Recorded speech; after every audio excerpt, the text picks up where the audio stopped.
নমস্কাৰ বন্ধুসকল, গুৱাহাটীৰ পৰা নাৰেংগী চন্দ্ৰপুৰ ৰাস্তাৰে আহি পেলাই এটা নতুন জেগালৈ আহিছোঁ।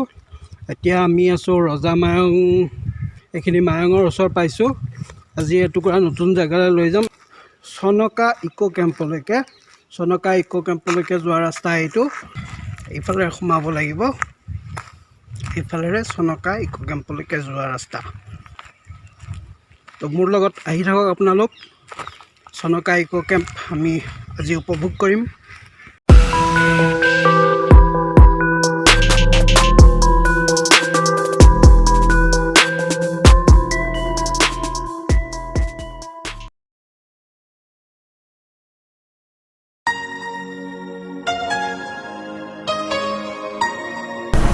একা ৰাস্তা পাৰ হৈ আহি এতিয়া আমি পাইছোঁ হিলৈখুন্দা পাহাৰ। এই হিলৈখুন্দা পাহাৰৰ এটা ঐতিহ্য আছে, ই আহোম বুৰঞ্জীৰ সৈতে সম্পৰ্ক ৰাখে।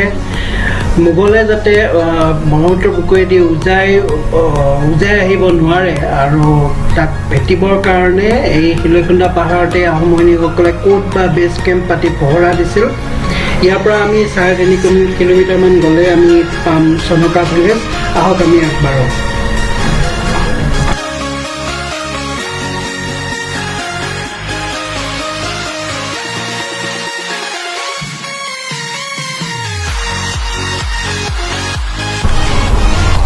সম্পূৰ্ণ অখৰা মোখৰা ৰাস্তাৰে এফালে ব্ৰহ্মপুত্ৰ আৰু এফালে থিয় পাহাৰৰ মাজে মাজে আহি আমি এতিয়া পাইছোঁ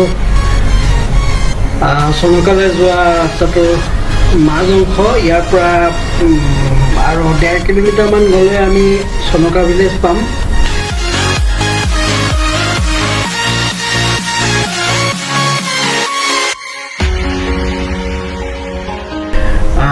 অখৰা মোখৰা ৰাস্তা যদিও ইয়াৰে যিটো নৈসৰ্গিক সৌন্দৰ্য সঁচাকৈ উপভোগ্য। ৰাস্তাটোৰে আহি থাকিলে কিছু থ্ৰিল আৰু আপোনাৰ ছাছপেন্স যথেষ্টখিনি উপভোগ কৰিব পৰা যায়।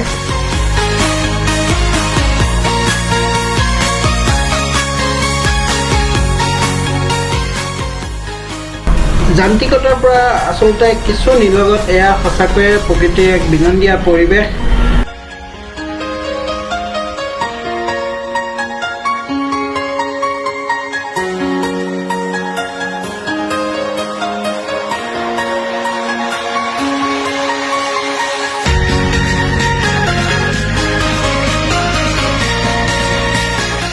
আপোনালোকে যদি ইয়ালৈ কেতিয়াও অহা নাই তেতিয়াহ'লে এবাৰৰ বাবে হ'লেও আহক।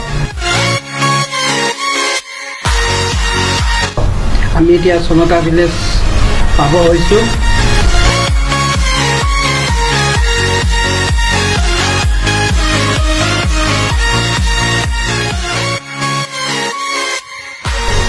ভিতৰলৈ আহি এয়া ব্ৰহ্মপুত্ৰৰ ছাইডত আপোনাৰ এয়া গোটেই ঝাওবন, আৰু ঝাওবনৰ মাজে মাজে আমি এতিয়া যাব ওলাইছোঁ ব্ৰহ্মপুত্ৰৰ বালিচৰলৈকে।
সঁচাকৈ চনকাৰ জবাব নাই। যদিহে আপোনালোক ইয়ালৈ এবাৰো অহা নাই তেতিয়াহ'লে সময় উলিয়াই যান্ত্ৰিকতাৰ মাজৰ পৰা কিছু আঁতৰি আহি এবাৰৰ বাবে হ'লেও উপভোগ কৰি যাওক এই চনকা গাঁও। আৰু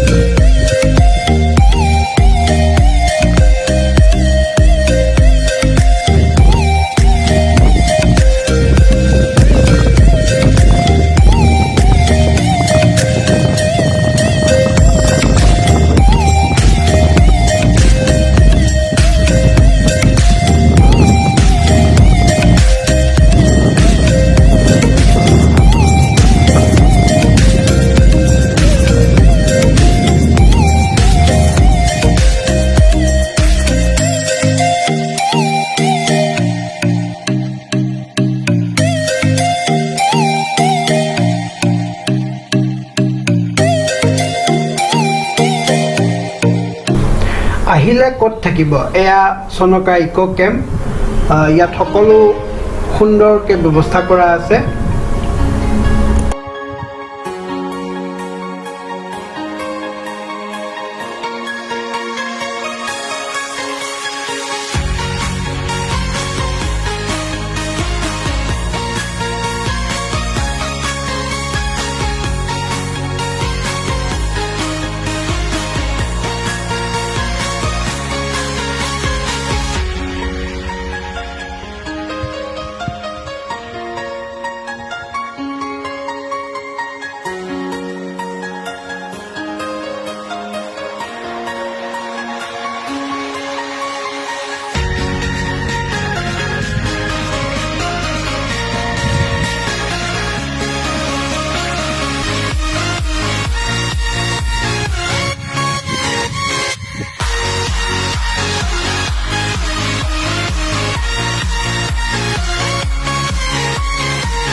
এয়াই হ'ল Chanka village ATV riding paragliding sightseeing night stay সকলোবোৰ জানিবৰ বাবে মই দিয়া কন্টেক্ট নম্বৰৰ সৈতে আপোনালোকে যোগাযোগ কৰিব পাৰে যদি ভিডিঅ'টি চাই ভাল পালে তেতিয়াহ'লে লাইক কৰিব কমেণ্ট কৰিব আৰু নতুন যদি আপোনালোকে সাবস্ক্ৰাইব কৰিবলৈ নাপাহৰিব